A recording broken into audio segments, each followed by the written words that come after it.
All right, guys, we're going to head right into an amazing journey where I had the opportunity to interview John Lee Dumas, or JLD. JLD, for you guys who do not know, is the host of Entrepreneurs on Fire. And this episode is going to be part of a two-part special that I wanted to create because of, number one, the ridiculous journey it took to not just get the interview per se, but actually the journey of the interview process going into actually speaking to JLD. And then the second episode is actually going to be the actual episode where you're going to listen to the interview. I wanted to do this in two parts because honestly, I really messed this one up. I messed up so bad going into interviewing JLD that I had to dedicate an entire episode on talking about my mistakes, talking about the journey, because I honestly feel like I learned so much through the process of recording this episode and getting to this episode that it was really important that I actually reflected on it. Guys, I messed up in so many ways that it's honestly like the best learning lesson. So even before we head into this part one of part two series with my interview with John Lee Dumas, I just want to say that every mistake is a blessing in disguise. Every issue, every problem, every fall is a way to get back up and reflect and understand how we can do it a little bit better for the next time, a little bit better in the present moment where we can take action. So this is a lesson for myself, and hopefully you get something out of this as well. But yeah, a little ridiculous. Before I head in, I just want to let you know that JLD is the host of Entrepreneurs on Fire, and it's an award-winning podcast. He gets to interview the world's most successful entrepreneurs. He's had guests like Tony Robbins, Gary Vaynerchuk, Barbara Corcoran, and thousands of more people. He's interviewed he's had over 2,000 episodes. He's interviewed so many individuals. He's had over 70 million downloads, and he gets about 1 million monthly listens.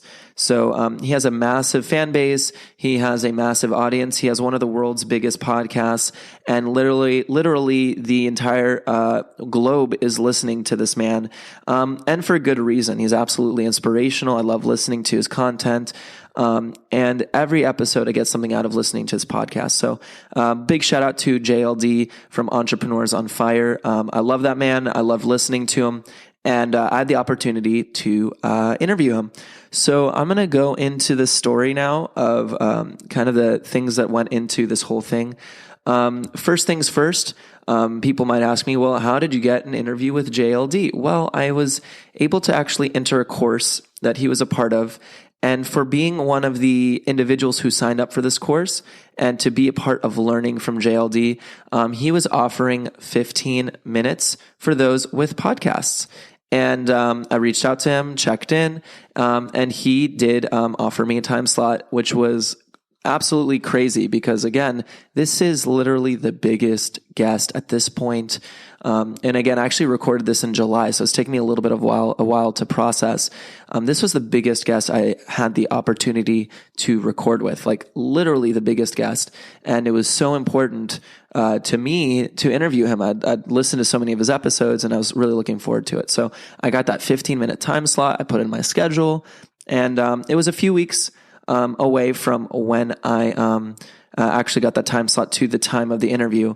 And I'm going to tell you all of the steps that went wrong in this whole situation for me. So first things first, it's so important in the podcasting world to be prepared. And not just like prepared with questions, but prepared logistically, prepared with like, how are you actually going to make this interview happen? And at that time, I was actually in the process of moving. I ended up moving to a new location, and so I had just gotten new internet in my house, and I was still playing around with my podcast setup, like where was I going to record? What location was I going to be in? Is my internet functioning properly? All of that stuff. So I was a little bit nervous about recording this episode, and I wanted to make sure that I had really high quality internet and all of those things. So usually, up until this point, I would record my video interviews on Skype. But prior to this, I had been kind of aware that some of my Skype interviews were not doing so well. Things were a little bit off. So at one point, given that the quality was a little bit off, I switched over to Facebook. So when we made the plan of how we were going to do this, I decided, you know what, let's do a Facebook Live. I'd been doing some Facebook Live interviews. And so I thought, you know what, let's hop onto Facebook Live. I'll get the video. I'll be able to rip the audio as well. So when I had sent the link over to do this 15-minute spot, I had asked to do a Facebook Live interview. Okay. So the, days are ticking by. I'm, starting to get a little bit nervous. I had reached out to some friends in order to come up with a list of awesome questions while I was listening to his podcast episodes and kind of reflecting on what he does. And so I created this awesome list of questions for JLD, and I had like my script in mind, not like a direct script, but like I had a good idea of the questions I was going to ask, right? So I'm prepping all for the questions and the actual content of the interview itself, but I had realized like my logistics were all over the place because I wanted to do Facebook Live, but I wasn't really sure about my house situation, the internet there, and I wanted to make sure it was high quality internet. So a few days before, I'd reached out to one of my friends and I said, hey man, like I know your internet quality is really good in your house. Is it okay if I hop over to do the interview there? And he was like, sure, absolutely. Come over, and all of that stuff. So, at that point, I was like, cool. So I have great internet. I'm going to be ready to go. Well, the night before, I had to work a pretty, long shift. And, that week in general, I had a pretty crazy set of days of work. And so I was super exhausted. But I also had to make sure that I was on top of my game. So I did everything I could to wake up early. I got my rest. I woke up. And that morning I scrambled to kind of get my clothes and all that stuff ready. And actually that day I was actually going to go to a conference directly after recording the episode. So there was a lot of things happening that week and that day. And so I got up, I got ready, I grabbed all my stuff. I went over, I prepped the questions the night before, and then I head over to actually drive over to my friend's house. I had set up so much time to go there, but everything that could have gone wrong went wrong that day. The traffic was ridiculous. And so the normal commute that would have probably taken around 30 minutes took about an hour and 10 minutes. And so by the time I arrived to my friend's place, I had about, I was at like T minus 15 minutes. Now, on the way over, I reached out to my friend and he was like, you know what? The internet actually in the lobby is way better. And there's a separate workroom that looks great. So you're going to get this like awesome aesthetic for this interview. Like it's going to look really cool in the background. You're going to have this whole glass room kind of set up and you're going to be able to have really good internet quality. So I was like, okay, this sounds amazing. So then I head over. Now again, like I when I parked and got in, I'm at like T minus 15 minutes, right? So I head in and I go into this workspace and it's like this little glass room and there's kind of a lot of people still sort of there and watching, and I didn't reserve the room, but there was no one inside the room. So I'm trying to connect my laptop to the internet and I'm noticing the internet's not working as fast as I'd like. And this is a really important interview. So now I'm trying to scramble to make sure that this internet works and I'm in the right, I'm in the right place. And at this point, my nerves are like freaking out. I'm shaking. I'm nervous. I'm sweating. Like this is an important interview. I'm T minus 10 minutes at this point, and I'm trying to get this internet working. And it's just like not working as fast as I want. I'm getting like nervous. I'm going on Facebook, all this stuff. And so anyways, long story short, I'm freaking out. I call my friend and say, hey man, I need to go up to your apartment. I don't know what else to do. So now I run over to the apartment. I'm at like T minus 8 minutes because he's on the highest floor of this building. I get to his apartment. I get the setup going. And he had to go to work, so he leaves. And then I'm like, crap, wait a second. I've never connected my Wi-Fi to his internet system on my laptop or phone. So now I'm freaking out because I have to figure out his password. I'm texting him. He's not texting me back right away. I'm at T minus like 3 minutes or 4 minutes. And at this point, And again, it was super important. I was on time for this thing because it was only a 15-minute slot, and I knew he was going to be doing interviews that day, and so I couldn't have him running late. And he told me, this is your 15 minutes, right? So now I'm at T minus like 3 minutes. And I finally get the internet connected. But like at this point, me getting the whole setup going, me making sure that my audio is good, whatever. Now I'm like plus 1 minute. Like I'm already late at this point. I get an email from him saying, hey, like, where are we doing this thing? Right. So now I hop onto Facebook Live on my laptop. I'm on it. I'm trying to invite him, but for some reason, it's not working. It's not going through. And I'm not able to invite him onto the channel. Now I'm like plus 5 minutes at this point. I feel like a complete idiot. I'm having all of this negative self-talk. I like completely messed up the setup of this whole thing. And I freak out. I'm like, okay, I'm like going back and forth on email. I'm trying to message him. I try to hop over to my iPhone. I get onto Facebook Live on the iPhone, but I don't know if it works completely if we're on different platforms. Like, does he have to be on the laptop? Does he have to be on the iPhone? And so finally, like T plus 10 minutes, right? Now I'm plus 10 minutes. Finally get on. Somehow it miraculously works. And I'm on Facebook Live on my iPhone. He's on his iPhone. And as I start interviewing him and getting right into the questions, and I'm starting to do this whole thing, I mean, he knows like we're late. I know I'm late, and I just have to start asking questions, right? And I put in so much work thinking about these questions and all that stuff, right? So now I'm interviewing him. I'm freaking out. I'm nervous as heck. He's there smiling and he's doing his thing.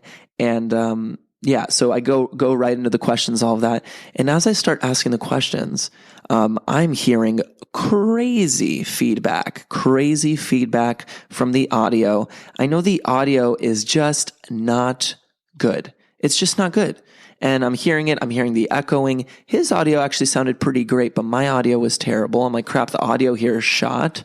But meanwhile, I asked the questions. He's giving me great answers. Give me that positivity. Give me that love. And I asked him, of the amazing list of questions and thoughts I had, I got to get in 2 questions into this interview with the biggest guest I'd had. And then it was done.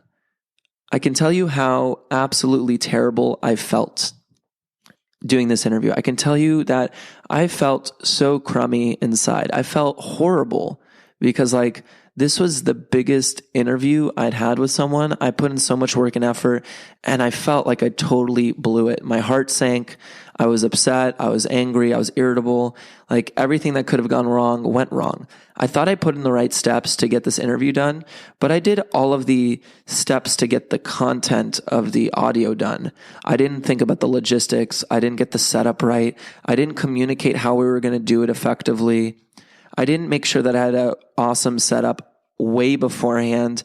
I scrambled to get everything together. I wasn't organized, and it really showed in my performance and the way that I felt. I just felt like I was going to the Olympics, and I just didn't put in the work. And that felt so bad. Like I felt terrible. And I was reflecting on it so much because this was someone that was important to me to interview, to do well, to really enjoy the process of this interview, to celebrate this great achievement. And I totally messed up. So I felt horrible. But in that journey of how I felt horrible and in that process of me like reflecting on it, I realized there's so many things I had to do better. And it actually was a blessing in disguise. So even though this was like a big interview for me and I was going into this process and I wanted everything to work, I really, really messed up, and I was not going to let that happen again because I knew that if I could get one big guest, I could get other big guests. And it was so important to me to make it work. And it was so important to me to make this setup work because I wanted to invest in this process of a dream and a creative process that I had. I wanted to do better in podcasting and I wanted to do better interviewing. So I really made it a point to, number one, for me, find that setup that was going to work to have killer interviews. Find that setup that I was going to be able to be comfortable coming into in my home, in my space, recording and having these great guests on to actually perform the interviews. And so I changed things up. I reorganized my space. I got a direct cable line from my internet connection to my laptop to make my internet connection 100% on point. I refined my calendar to make sure that I was communicating effectively about what I wanted to do. I found a more reliable way of recording interviews that actually works almost every time. I can't say 100% of the time, but every time. And I took the steps to make sure that my logistics were on point. When you have these big moments in life, it doesn't matter if it's a podcast interview, it doesn't matter what it is, you got to be cognizant of the whole picture of what you're going into. When you do this stuff, when you are approaching anything in life, it's a performance, and you can't just look at like one section of the performance. You have to do a 360-degree look at the entire performance. It's not just the act of the podcast for me, right? It was the logistics. It was the traffic. It was getting ready in the morning. It was my energy in the morning. It was me blowing JLD so up in my mind that every single turn I wanted to make it perfect. And so I was freaking out and I was self-sabotaging myself, not like just doing the thing and doing what I know what to do and making the process work. And I wanted everything to be so special. I actually ruined most of that process. Like me freaking out and panicking just before the interview, that's not supposed to happen. So I really worked on that on myself to make sure that the next guests I had on, to make sure that anyone else that I have on, that the performance is going to be awesome, that the experience is going to be amazing, that this terrible feeling I had was not going to be there because I learned from my lessons. So my point in all of this is I really messed up interviewing JLD. I really messed up that interview. Not that he might have noticed completely, but I knew the whole process going into it.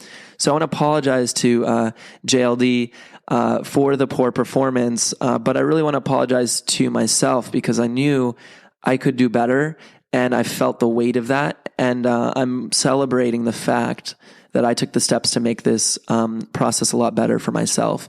And this is a lesson to everyone else that's listening out there. If there is something important to you, if there's a dream out there, if there's something bigger that you want to grab it, but know that you only have a few chances to make a first impression, and really think through your performance. Learn from my mistakes.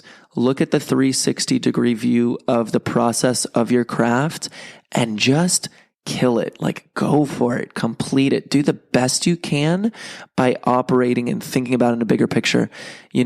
Of course, when something's so big, the first few times you're going to crumble, you're going to fall, you're going to feel uncomfortable. I know I did, but let me tell you, I've had some amazing interviews since that shocked my nerves, that got me super anxious, that made me really stressed, but I've been performing better and better each time. And you have to go through these steps in life where you have to rise to the occasion, you have to perform, and you're going to have fear, but you have to grab it. So I messed up on the first one, JLD. I messed up on the first one, guys, but let me tell you, I'm going to continue to work on my craft. I'm going to continue to succeed, and I'm absolutely passionate. So this is the first episode of the part 2 series. In the second episode following, you're going to listen to the actual episode with JLD. He dropped some bombs. He dropped some gems, and I hope you enjoy that episode. My ask of you, if you listen to this whole episode, is drop some love. Give us a review on iTunes. If you're enjoying the content, it really does help us. It provides us, obviously makes us feel good to know that you're loving the content.